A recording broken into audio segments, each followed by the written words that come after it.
we are going to finish up section 1 for today. I know you had part of it in class before your quiz and gave you that small assignment and that blue worksheet to work on. Make sure you guys are working on those and have the blue worksheet when you come back to us for your face-to-face tomorrow. Want to go over a couple more problems and give you a couple more things in the 1-4 part, and then when you come back we'll be able to wrap stuff up. So an example here, suppose that an object can move forward only along the positive x-axis. Sketch the objects, and then we have these 3 parts. Okay.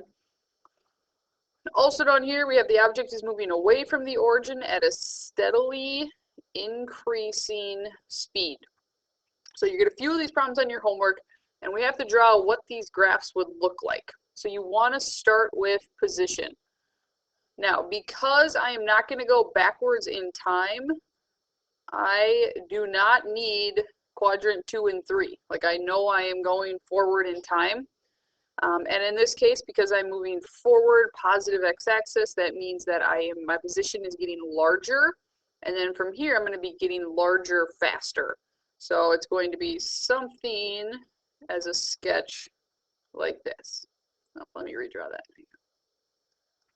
So it should look kind of like a half a parabola, that now I'm getting larger because I'm going at a steadily increasing speed, so I'm going that way. Now, there's 2 ways to think when you go to velocity. You could use this and try to draw what that is. The other thing you can think of is that velocity is the derivative of position. So if I go up here, I'm like, okay, draw a little tangent line, I have a slope of 0. I'd have a little more of a positive slope. I'd have a little more of a positive slope, a little more of a positive slope. So you actually get this line going up. And that is steadily increasing. So we're going to have a steady speed, and an increasing speed would be an increasing velocity. And because you are going forward or positive, it would be going in that first quadrant. Okay. Now, acceleration, A of t here. Again, I'm not going backwards in time, so I'm just going to draw going forward. Acceleration is the derivative of velocity. So derivative is slope. When I look at this graph, I'm going to look and say, all right, what is the slope at all of these tangent lines? Well, I notice that I have a line with a positive slope. So my acceleration graph is just a horizontal line that is in the first quadrant so that I have a positive value. Like maybe all these slopes are 7. Okay, so you'd be up here. When you're doing these type of homework problems, you know, you're not going to have numbers. Like it is just a sketch. Sometimes you will be in the 4th quadrant. Not all of these stay in the 1st quadrant, but you'll have to just kind of read and give them a try. Okay. The next thing is formally called your speed limit law, and it has this whole definition thing. I'm going to try to explain this without you having to memorize. So if you would like to write this in your notes, you can pause the video and write it down, and then I will explain what it's talking about in a visual approach, say it that way. Okay. So what it says is let f be a function defined for x in an interval a to b. So I have a number between or on a and b, and let m be any real number, and then it says if f prime, so remember that means derivative, must be less than or equal to m for all x in that interval, then I've got this, that f of b minus f of a must be less than or equal to m times b minus a. Now that is a whole bunch of function notation, and as is not super clear. So I'm going to go to an example, talk about it, and then I'll flip back and kind of show you where this all connects. So here's your example. So suppose f of 0 is 3 and f prime must be less than or equal to 2. Now again, f prime means slope.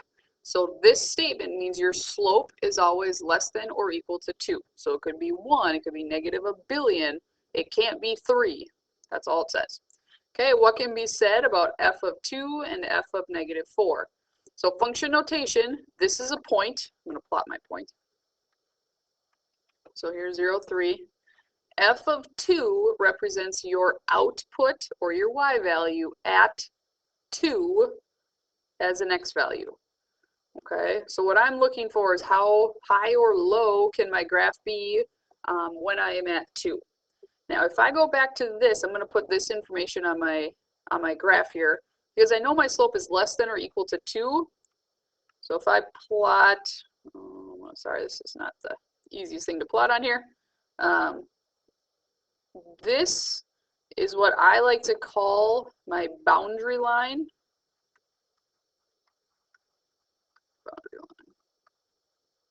Okay.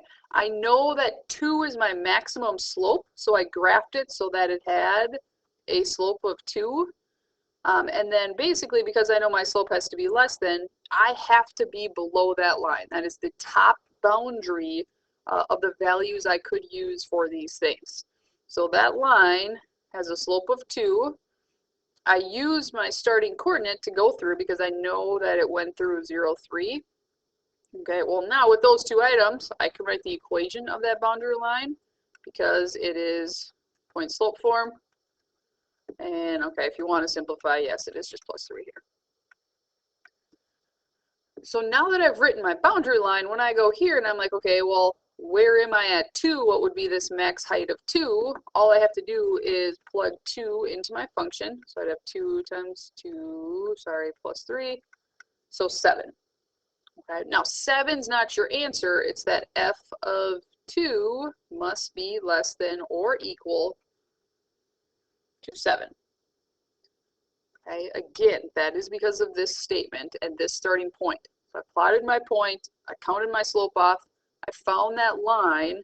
That line is my boundary line because that's the greatest my slope could be.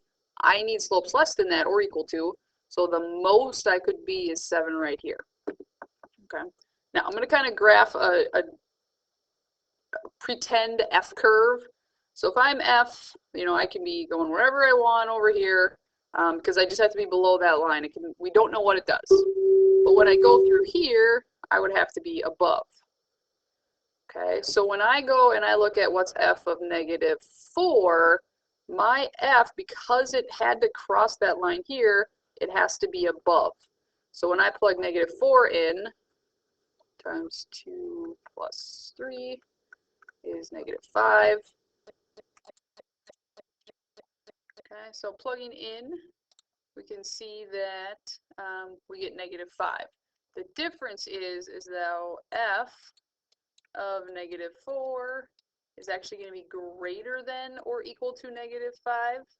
And again, that's because this f function, as we went to the right, you know, had a slope of less than 2, so you had to be below.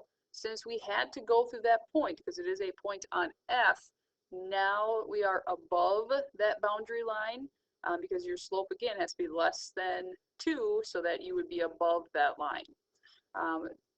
Relating back to here, you know, this format is really your point slope form. So f of b is a y value. This is a y value. Here's your m. Here's your x's. And that's where this comes from, is writing that equation and then putting those values in, like f of 2, f of -4. The hard part with this formula is, are you going to remember it going forward? Chances are probably not. So we're going to teach this and we're going to practice this, and when we get questions on it, we're going to work on kind of more of the visual application so that it is something that can stick with you, and in 2 months you can reason through. Okay, here is your homework assignment that will be online as well. For that, I do believe I called it page 45 to keep it different than the one you had last week.